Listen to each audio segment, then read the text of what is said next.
नमस्कार। विपक्ष की सारी पार्टियां कल यानी शुक्रवार को पटना में इकट्ठा हो रही हैं। भव्य तैयारी है विपक्ष के नेताओं का स्वागत करने की और उनके साथ बैठ करके भाजपा के खिलाफ एक मोर्चा बनाने की।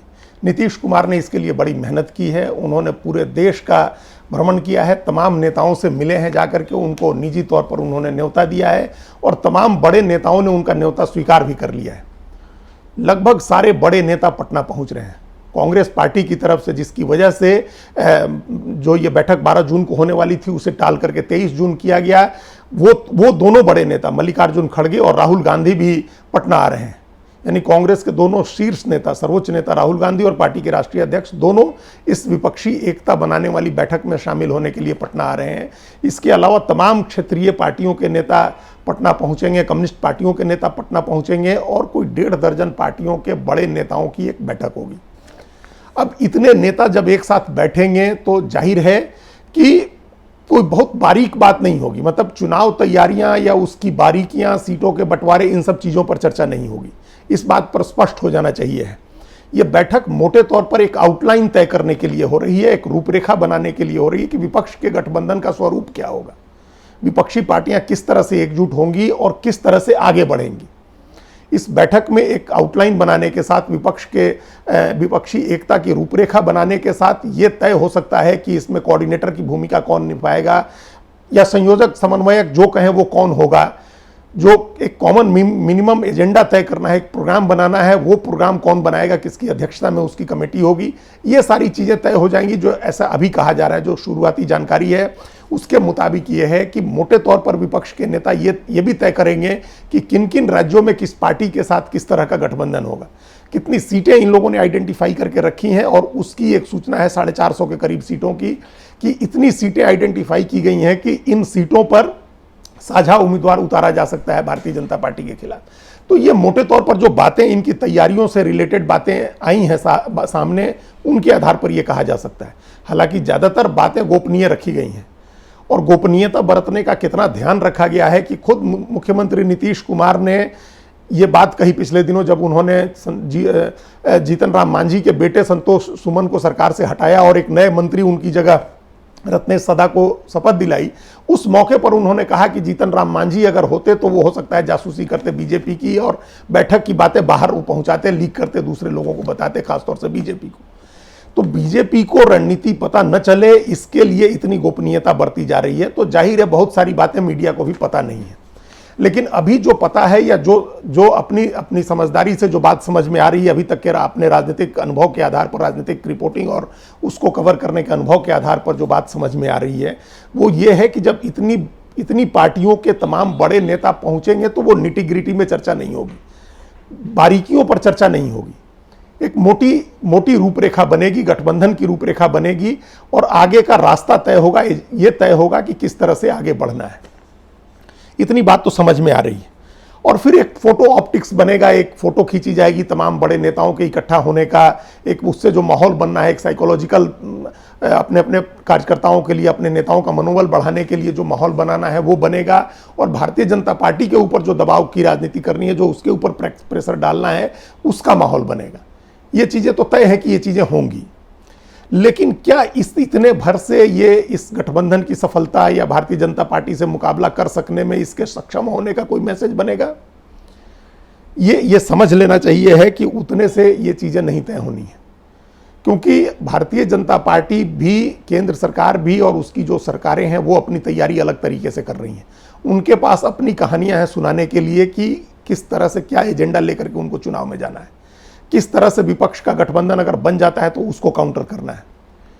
उसको समझते हुए भारतीय जनता पार्टी का जो नैरेटिव होगा, जो उसकी कहानियां होंगी, उसका मुकाबला करने के लिए जो काउंटर नैरेटिव गढ़ा जाना है, वो सबसे बड़ी बात होनी चाहिए है, जो संभवतः इस बैठक में नहीं होगी। अगर उसके बारे में चर्चा हो तो वो सबसे अच्छी बात होगी। विपक्ष के नेता कई बार ऑप्टिक्स दिखा चुके हैं, कई बार वो लोग एक मंच पर इकट्ठा हो चुके हैं, कई बार उनकी फोटोग्राफ्स आ चुकी हैं और मोटे तौर पर यह मैसेज बन गया है कि विपक्षी पार्टियां साथ मिलकर के लोकसभा का चुनाव लड़ेंगी। किस राज्य में किस तरह का गठबंधन होगा यह भी लगभग तय हो गया है। पश्चिम बंगाल में ममता बनर्जी लड़ेंगी और कांग्रेस लेफ्ट अलग से लड़ेंगे, एक तीसरा मोर्चा होगा, तीनों पार्टियां मिल करके नहीं लड़ेंगी, ये लगभग तय है। आम आदमी पार्टी के साथ कांग्रेस तालमेल नहीं करना चाहती है, यह भी लगभग तय है कि वो तालमेल नहीं करेगी। के चंद्रशेखर राव के साथ तेलंगाना में तालमेल नहीं होना है, यह भी लगभग तय है कि नहीं होना है। जो 450 सीटें कही जा रही हैं वो हो सकता है 425 सीट हो जाए, जिन पर विपक्ष का आमने सामने का मुकाबला बनवाए, और बाकी पार्टियों बाकी सीटों पर बाकी राज्यों में त्रिकोणात्मक या चार कोणीय संघर्ष हो, ये लगभग तय है। कांग्रेस पार्टी किन किन राज्यों में अपने बूते लड़ेगी, अपने दम पर लड़ेगी, ये भी लगभग तय है। सबको पता है कि किस राजनीतिक पार्टी का, किस क्षेत्रीय पार्टी का कितना आधार है और किस राज्य में आधार है। सबको पता है कि नीतीश कुमार को बिहार से बाहर जाकर के कहीं नहीं लड़ना है। राजद और जदयू को अगर ज़्यादा से ज़्यादा एक आध सीट लड़नी है तो वो झारखंड में लड़नी है, बिहार के अलावा। इसी तरह ममता बनर्जी को पश्चिम बंगाल में ही चुनाव लड़ना है, और उसके अलावा अगर कोई एक आध सीट लड़नी है तो वो ज़्यादा से ज़्यादा मेघालय, त्रिपुरा या असम हो सकता है। समाजवादी पार्टी को उत्तर प्रदेश में लड़ना है, और उसके बाहर अगर एक आध सीट कहीं लड़नी है तो वो मध्य प्रदेश, राजस्थान हो सकता है। तो ये लगभग तय है, इसमें कोई कंफ्यूजन नहीं है। डीएमके को तमिलनाडु में लड़ना है, उसके बाहर कहीं नहीं लड़ना है, ये सबको पता है। तो इसमें कोई कंफ्यूजन नहीं है। ये एक तरह से विपक्ष के गठबंधन की एक मोटी मोटी रूपरेखा पहले से बनी हुई है। हर पार्टी अपने मजबूत असर वाले राज्य में लड़ेगी, और बाकी पार्टियां उस राज्य की लड़ाई में उसका साथ देंगी, उसका समर्थन करेंगी। और वहां अगर वो पार्टी जो मजबूत पार्टी है, उस प्रदेश की प्रादेशिक पार्टी है, वो अगर किसी दूसरी पार्टी को एक आध सीट छोड़ती है तो ये उसका गुडविल होगा, या फिर किसी एक खास जातीय समीकरण को ध्यान में रख के ऐसा किया जाएगा।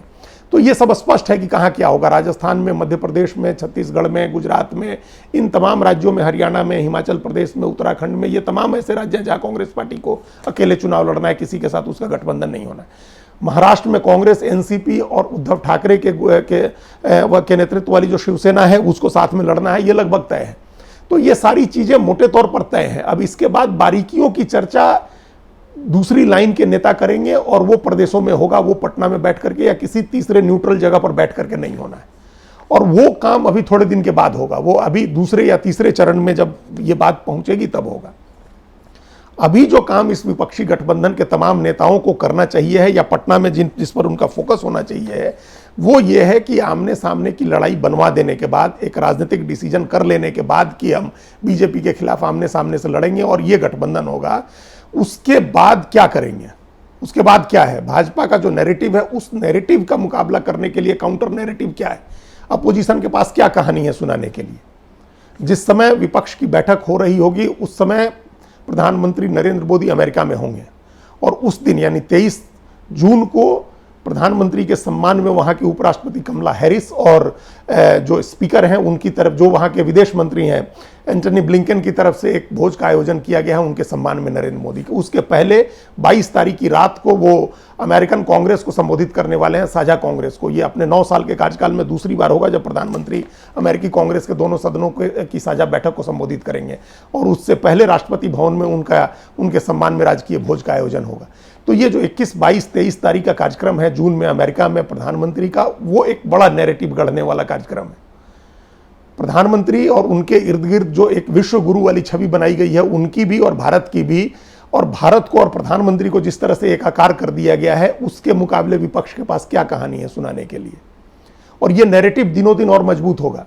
प्रधानमंत्री की अमेरिका यात्रा का जो माहौल बनेगा वो देखेंगे, वो हैरान करने वाला होगा। ये 9 साल में पहली बार प्रधानमंत्री राजकीय यात्रा पर अमेरिका गए हैं। इसके पहले उनकी वर्किंग विजिट्स होती थी, राजकीय यात्रा नहीं होती थी। इस बार उनकी राजकीय यात्रा है। पहली बार अमेरिका उनके सम्मान में हवाई अड्डे के टारमेक पर लाल कालीन बिछाएगा। पहली बार उनको 21 तोपों की सलामी दी जाएगी। पहली बार रेड स्ट्रीट फ्लैगिंग होगी जब अमेरिका के झंडे के साथ भारत का झंडा लगाया जाएगा अमेरिका की सड़कों पर, वॉशिंगटन की सड़कों पर। प्रधानमंत्री न्यूयॉर्क में संयुक्त राष्ट्र संघ के मुख्यालय के बाहर अंतर्राष्ट्रीय योग दिवस के कार्यक्रम में हिस्सा लेंगे। उनकी अमेरिका से योग करती हुई तस्वीर आएगी। उनकी अमेरिका से सीनेट और हाउस ऑफ रिप्रेजेंटेटिव्स के साझा बैठक को संबोधित करते हुए तस्वीर आएगी। उनकी राष्ट्रपति जो बाइडेन और उनकी पत्नी के साथ डिनर करते हुए तस्वीर आएगी। और वो जो नैरेटिव बनेगा, ये वही समय होगा जब बिहार के पटना में विपक्षी नेता मिल रहे होंगे। तो क्या नैरेटिव है, इसका मुकाबला करने के लिए क्या एजेंडा है विपक्ष के पास। और इसके बाद जब सितंबर के महीने में दिल्ली में दुनिया के 20 सबसे अमीर देशों के नेता जुटेंगे, G20 की बैठक होगी जिसकी मेजबानी भारत करेगा, उस समय जो नैरेटिव बनेगा उसका क्या जवाब होगा। जब अगले साल 22 जनवरी को अयोध्या में भव्य राम मंदिर के निर्माण का पहला चरण पूरा हो गया होगा और रामलला की प्राण प्रतिष्ठा होगी और 7 दिन का उत्सव चलेगा। उसका क्या उस समय जो कहानी बनेगी, उस कहानी का क्या जवाब है, क्या काउंटर नैरेटिव है अपोजिशन के पास? जो विकास की, जिस मामले में प्रधानमंत्री सबसे माहिर हैं, विकास की का नैरेटिव जिस तरह से गुजरात का मॉडल बनाया गया था और पूरी दुनिया में बेचा गया था, उस विकास के नैरेटिव का जवाब देने के लिए विपक्ष के पास क्या काउंटर नैरेटिव है? तो चाहे हिंदुत्व का मुद्दा हो, चाहे मजबूत लीडरशिप का मुद्दा हो, या विश्व गुरु होने का मुद्दा हो, या विकास का नैरेटिव हो, या राष्ट्रवाद और सीमा सुरक्षा का मुद्दा हो, इन सब के बरक्स क्या काउंटर नैरेटिव अपोजिशन के पास है? आज के तारीख में अपोजिशन की जो सबसे बड़ी चिंता होनी चाहिए और उसका सबसे बड़ा कंसर्न होना चाहिए है, वो ये होना चाहिए है कि बीजेपी जो नैरेटिव गढ़ेगी, जिन मुद्दों पर बीजेपी चुनाव लड़ेगी, उसके मुकाबले उसके पास क्या मुद्दे होंगे, उनका किस तरह से जवाब देगी। वो उनका जवाब देगी, प्रत्युत्तर देगी, या अपना कोई एजेंडा ले आकर के उस एजेंडे पर उस दिशा में चुनाव को ले जाने की कोशिश करेगी। जिस तरह से कर्नाटक में हुआ, कर्नाटक ने एक रास्ता दिखाया, कर्नाटक में कांग्रेस ने अपना एक एजेंडा बनाया, अपने मुद्दे गढ़े, जिसको लेकर के उस समय बड़ी आलोचना भी हुई थी और बड़ा खतरा भी देखा गया था कि हो सकता है कि कांग्रेस को इसमें नुकसान हो जाए, लेकिन वो एजेंडा काम आ गया था। तो उस एजेंडे पर लगातार बीजेपी रिस्पॉन्ड करती रही थी। तो लोकसभा में अपोजिशन क्या अपना एजेंडा ले आएगा, ये ध्यान रखना होगा कि आम आदमी की मुश्किलें अपनी जगह हैं, लेकिन उन मुश्किलों के ऊपर जो तस्वीर बनाई गई है सरकार की तरफ से, वो तस्वीर भी है। आज दुनिया के किसी भी बड़े देश के मुकाबले भारत की विकास दर सबसे तेज है। ये अलग बात है कि वो चूंकि हमारा बेस बहुत नीचे है और कोरोना के टाइम जिस तरह से माइनस में हमारी अर्थव्यवस्था गई थी, उस बेस पर हमारा विकास दर की रफ्तार ज़्यादा दिख रही है। लेकिन ये हकीकत है कि विकास दर की रफ्तार दुनिया में सबसे ज़्यादा है, सारे किसी भी बड़े देश के मुकाबले सबसे ज़्यादा है। महंगाई की दर कई बरस 7 साल 8 साल के सबसे निचले स्तर पर पहुंच गई है, थोक महंगाई, और खुदरा महंगाई भी लगातार, उस खुदरा महंगाई की दर भी लगातार कम हो रही है। यह माना जा रहा है कि दुनिया जिस आर्थिक मंदी की चपेट में आनी है, उसका शून्य असर भारत पर होगा, भारत पर उसका कोई असर नहीं होगा। ये सारी चीज़ें, ये मैटर ऑफ फैक्ट है, इसका किसी तथ्य के साथ नहीं जवाब दे सकते हैं, ये एक तथ्य है ये। और दुनिया की तमाम बड़ी एजेंसीज ने अगले साल जो चालू वित्त वर्ष है, इसमें 6% 7% तक विकास दर हासिल करने की उम्मीद जताई है, भविष्यवाणी की है। तो एक गुलाबी तस्वीर चारों तरफ बन रही है। भर्तियां रुकी हुई थी, लेकिन अब हर महीने दूसरे महीने रोजगार मेला लग रहा है और 70,000 75,000 लोगों को नियुक्ति पत्र दिए जा रहे हैं। और रोजगार मेला लगाकर अब तक 4 लाख से ज़्यादा लोगों को नियुक्ति पत्र बांटे गए और इस साल दिसंबर तक 10 लाख लोगों को नियुक्ति पत्र दिया जाएगा। प्रधानमंत्री खुद अपने हाथों से दे रहे हैं। 80 करोड़ लोगों को मुफ्त अनाज देने का प्रचार हो रहा है।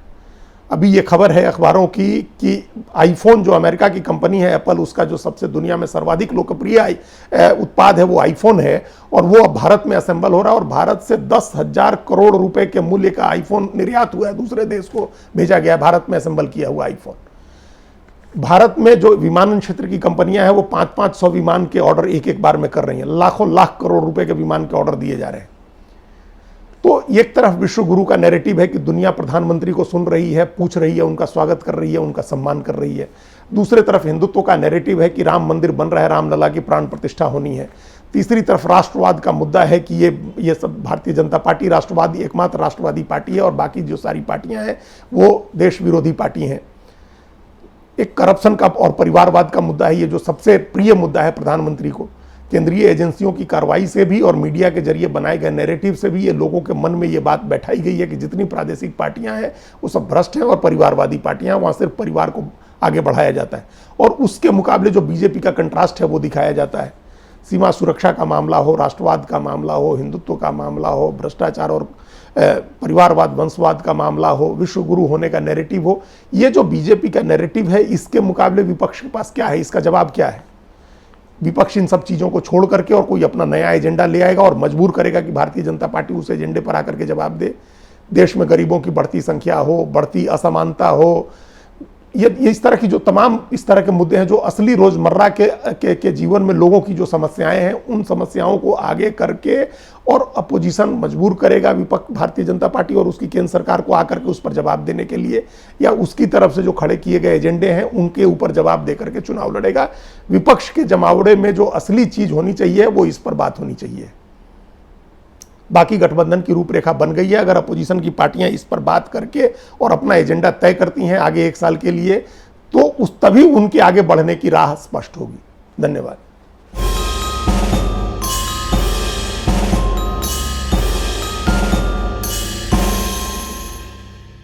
कृपया हमारे चैनल के साथ जुड़िए, लाइक कीजिए, सब्सक्राइब कीजिए, बेल आइकॉन जरूर दबाइए।